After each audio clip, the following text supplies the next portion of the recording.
ininya gitu ya. Nah, gaya Coulomb adalah gaya yang paling dominan di alam semesta yang secara langsung menentukan bentuk dan wujud benda. Ya, gaya antar elektron dan proton membentuk atom merupakan gaya Coulomb. Ya, dan coba silakan dibaca di sini ya. Oke. Ini juga ada penjelasan terkait dengan petir ya, silakan nanti dipahami ya di sini ya.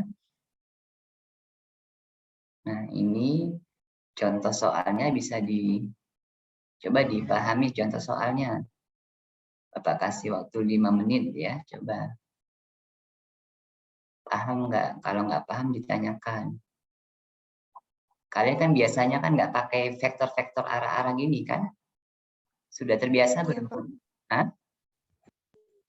Nah, Belum, coba, Pak. coba dikerjakan dulu ini 5 menit, dipahami. Paham nggak?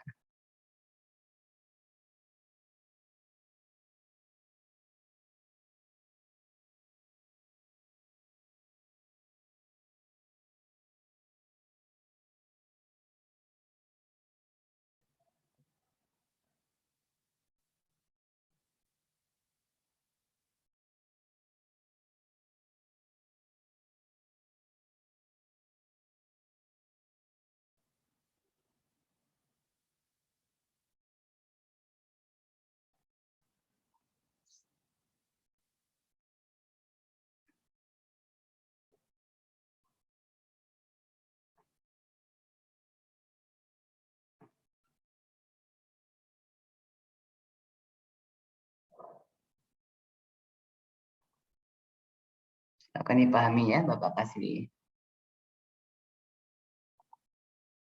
5 menit.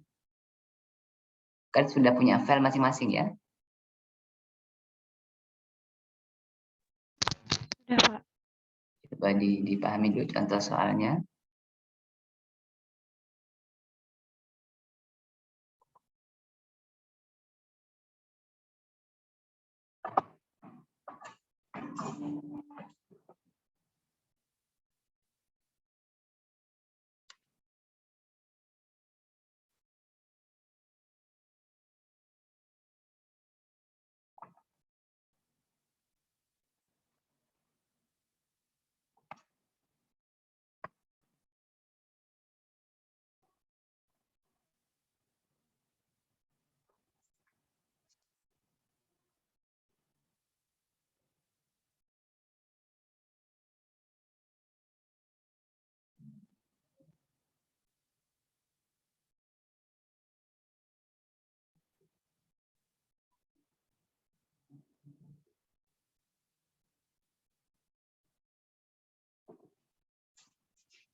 Pak.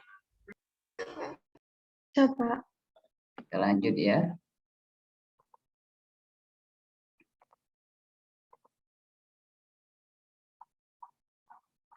Oke, coba nanti misalnya diganti ya.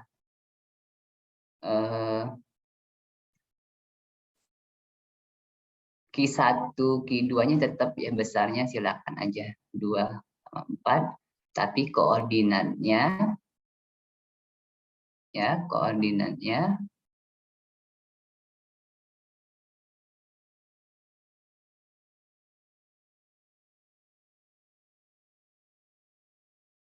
lima koma min 2 misalnya gitu ya, sama min 2,6.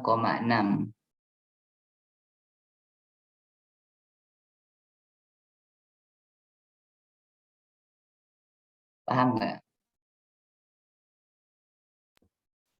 Paham, Pak. Jadi dirubah posisi vektornya itu ya, Pak, muatannya.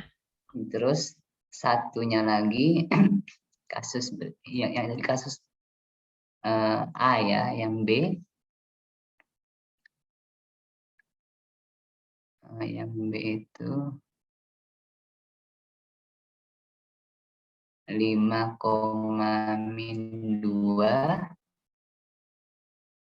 2,-6.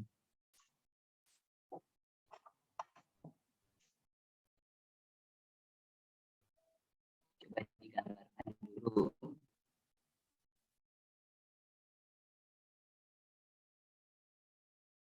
vektornya.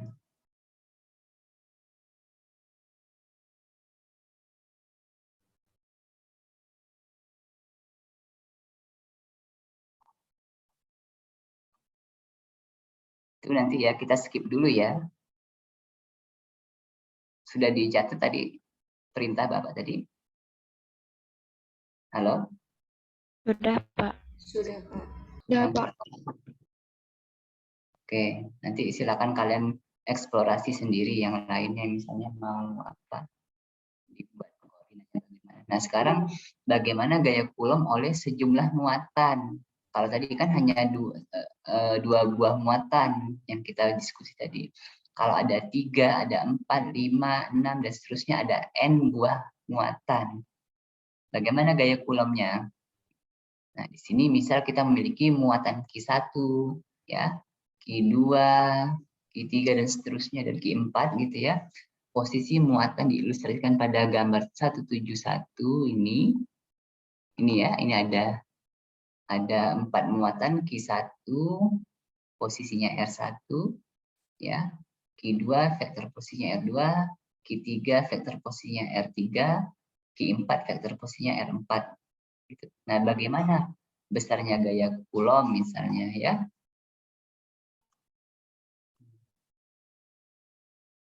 Nah, ini kita ingin mencari berapa gaya total yang dialami muatan Q4.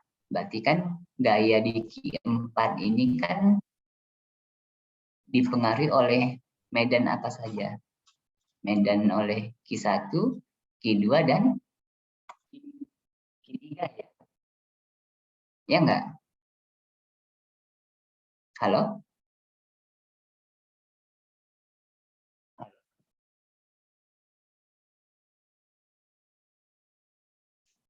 Terdengar suara Bapak?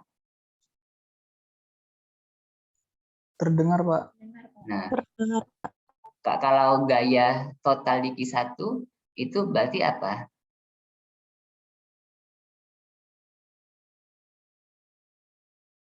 Apa? Sumbangsi dari mana? Kalau Q1. Hah?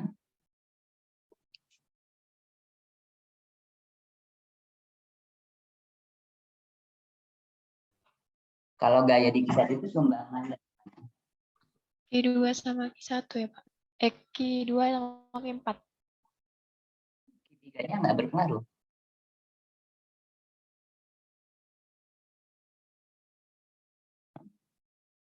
Ya pengaruh juga. Semua memberikan kontribusi.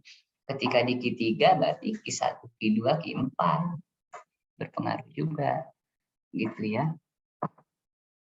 Meskipun kan nanti kan ada batas tertentu memang tidak terpengaruh lagi oleh karena kan dia berbanding kuadrat dengan jaraknya, semakin jauh semakin menuju 0 kan medannya itu kan. Gitu. Kalau konteks ini ya masih berpengaruh semua ya. Nah, sehingga karena di sini yang ditanya gaya total di Q4, berarti F41 itu maksudnya apa?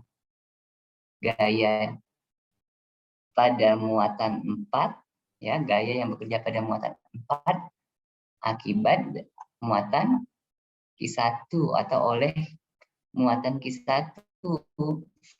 Kalau F42 berarti gaya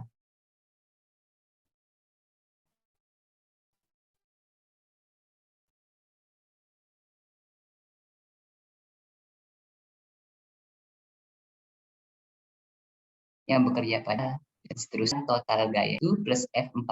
Hati-hati ya, karena vektor nggak seenaknya kita gitu ya menjumlahkannya gitu ya. Nah, secara umum dibuatlah seperti ini rumusnya ya. Fix sama dengan sigma I sama dengan 1 sampai N ya, Fxi gitu ya. Nggak sulit kok ini, contohnya ini ya. Jadi pahami contohnya ya. Oke. Contohnya juga silakan dipelajari.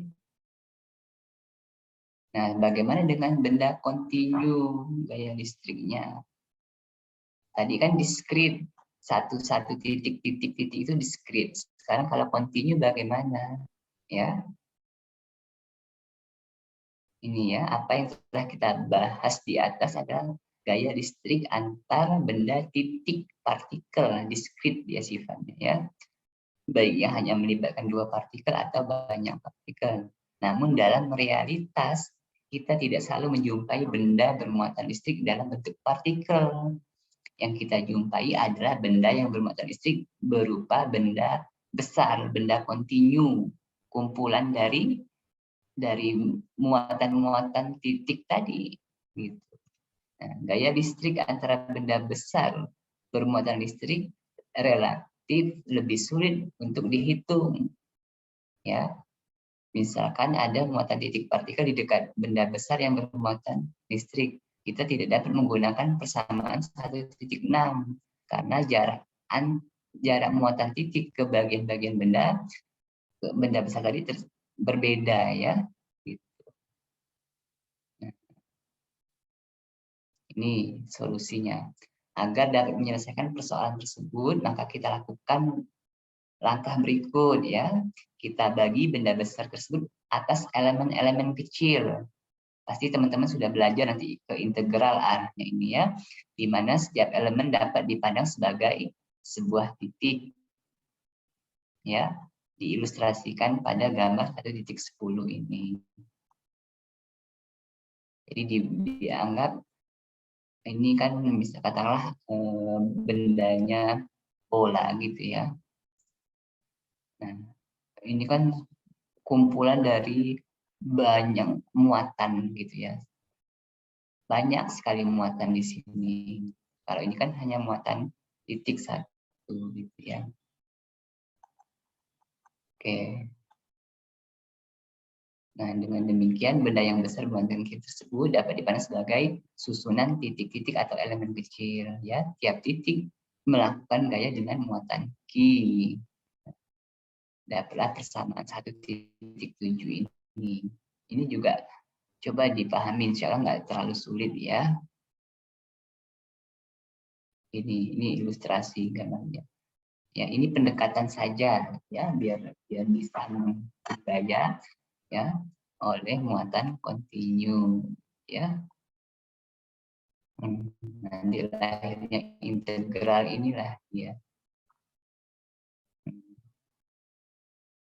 Jadi gaya ya, gaya oleh muatan gaya yang bekerja pada muatan Q ini, muatan Q kecil ini, ya, akibat muatan kontinu ini, muatan besar ini, ya, maksudnya ya.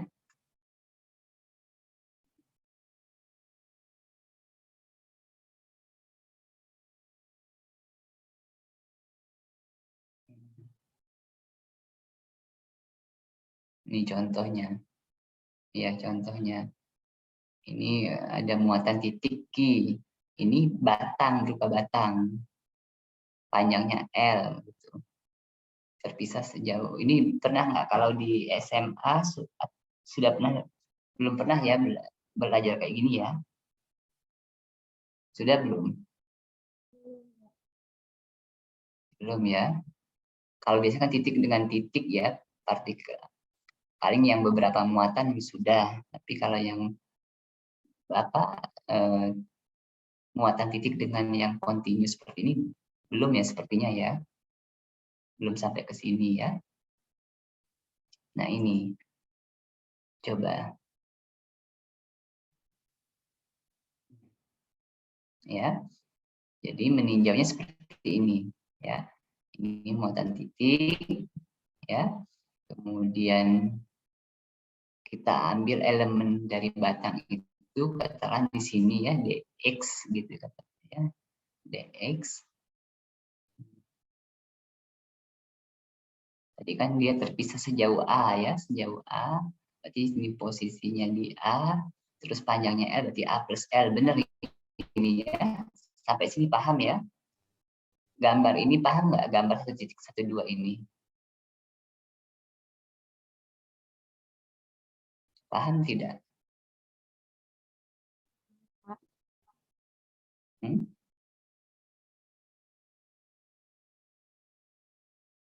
Paham, Pak. Paham.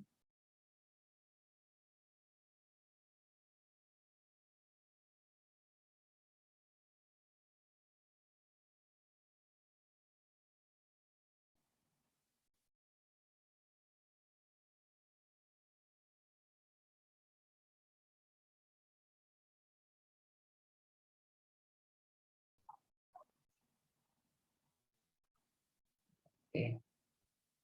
Ini posisi apa?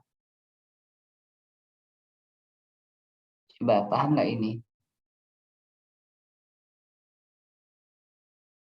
Ini kan elemennya yang diambil. Ini berarti vektor apa? Posisi elemen ini terhadap Q ini. R sama dengan XI, betul ya? Paham nggak?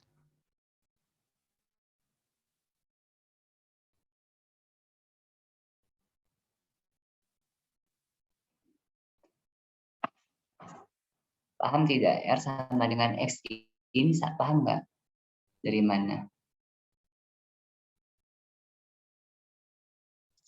Hmm? Halo?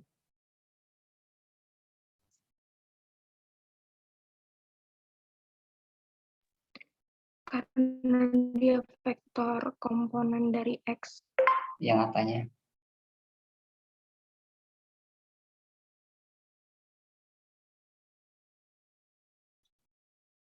Ini kan sembarang titik ya di sepanjang ini kan.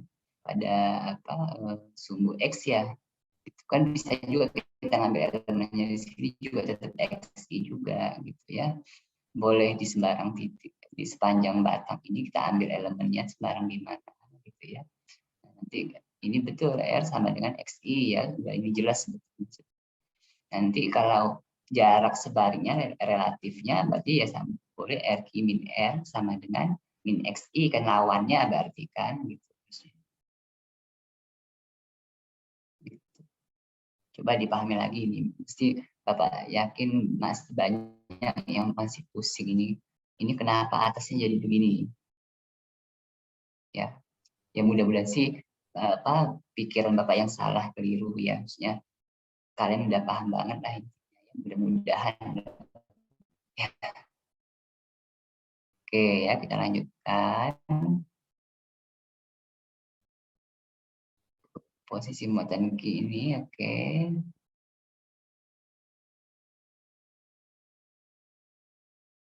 Coba sampai selesai ini, paham nggak sampai titik ini, sampai 1.11 ini, paham tidak?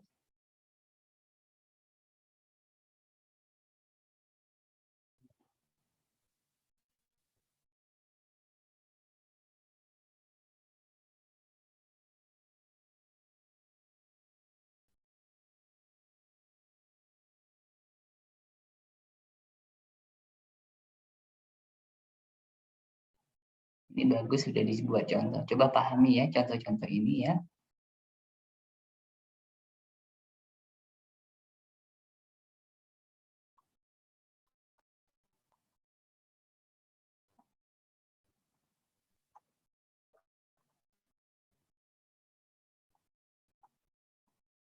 Sementara cukup ya Bapak, karena jam 10 ada menguji ini skripsi ya. Coba nanti pelajari dulu ya. Contoh-contohnya nanti lanjut medan listrik ya, medan listrik. Coba berlatih ya, nanti kalau ada yang sulit boleh kita diskusikan. Medan listrik dipahami ya. Ini juga menarik gitu. Jadi belajar itu jangan ini ya, jangan, kan kalian sudah SMA, sudah melewati SMA, sekarang S1, jangan sampai ininya konsepnya itu, kalau SMA itu memang diberikan memang langsung kasuistik, contoh titiknya ini, jaraknya sekian gitu. Kalau S1 sudah lebih berkembang ya. Nah, ini medan listrik yang ini dicoba dipahami lagi ini ya. Medan listrik oleh distribusi muatan ya, ada muatan cincin ini ya. Ini muatannya berupa cincin gini, kontinu ini ya. Ada juga nanti berupa apa lagi, banyak macam nanti di buku-buku yang lainnya juga ada itu ya. Medan listrik oleh momen dipol, nanti coba dipahami.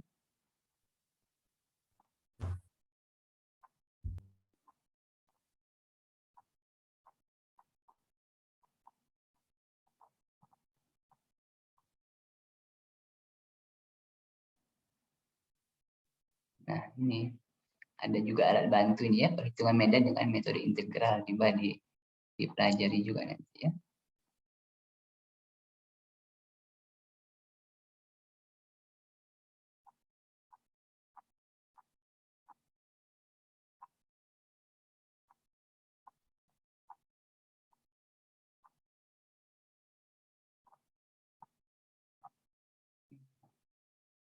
Ini medan listrik oleh kawat lurus berhingga, ini biasanya dipelajari di SMA juga ya, cuman kadang mereka langsung rumus jadinya ya, rumus akhirnya aja. Kalau teman-teman ya harus paham ya, harus tahu proses dapatnya, jangan sampai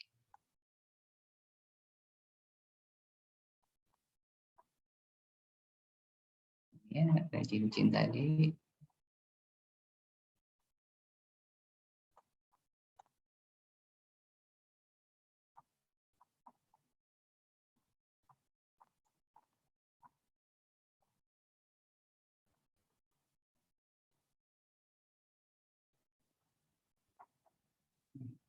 Garis gaya listrik, nanti Gauss, flux listrik ya. Coba diikutin aja buku ini dulu ya, dipelajari, nanti bagian mana yang kurang paham ditanyakan ke Bapak ya. Halo? Baik, Iya, Pak. Pak. Oke ya, nanti diskusinya boleh nanti Bapak coba buat forum-forum diskusi di ruang kelas gitu ya.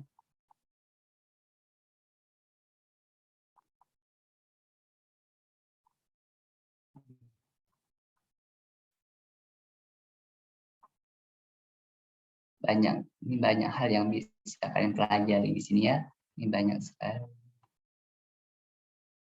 Kalau menguasai nanti mata kuliah kelistrikan kemagnetan lebih mudah kalian. Ini ya, tolong ya dipelajari ya, nanti kalau ada hal-hal yang sulit ya bisa ditanyakan, kita diskusikan gitu ya. Mudah-mudahan Bapak bisa memberikan jawaban ya. Bahkan di sini ada contoh-contohnya nih ya.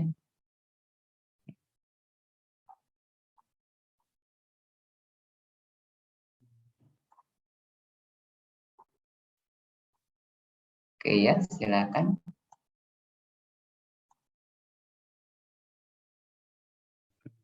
Nah, ada fenomena alam juga dijelaskan di sini. Tolong ya dibaca ya, dipahami lagi ya.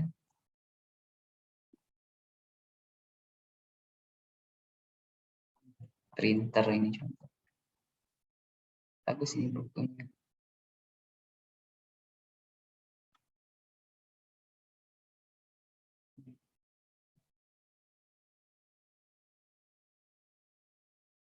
Oke ya, contoh-contoh soalnya juga disembari dikerjakan ya. Oke. Oke, baik ya. Demikian untuk pertemuan kita pada hari ini. Silakan dipahami lagi ya.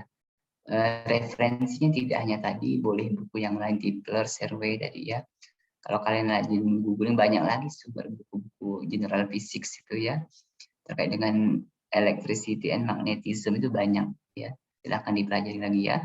Oke, berhubung Bapak ada jadwal menguji jam 10 ini, ya demikian pertemuan kita pada hari ini. Kurang lebihnya mohon maaf ya. Silakan proaktif berdiskusi ya. Jadi harus proaktif, jangan dari dosennya yang harus aktif, kalian yang harus memang punya inisiasi sendiri, aktif untuk diskusi ya. Oke, kurang lebihnya mohon maaf. Semoga kita ketemu lagi ya pada pertemuan berikutnya. Bapak akhir, wassalamualaikum warahmatullahi wabarakatuh.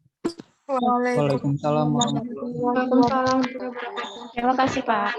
Terima kasih, Pak. Pak, izin bertanya, Ya. untuk kode presensi gimana ya, Pak? Oh, kode presensinya ya. Bapak itu agak nggak terbiasa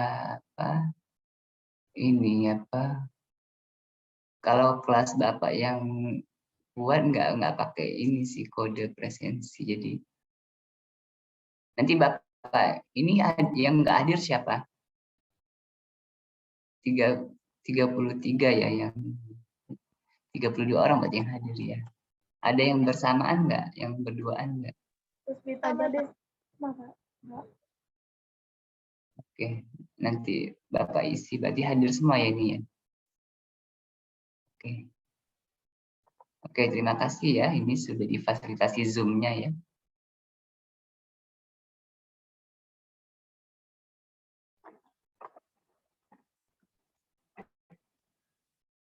Oke, Bapak lab ya. Iya, Pak. Iya, Pak.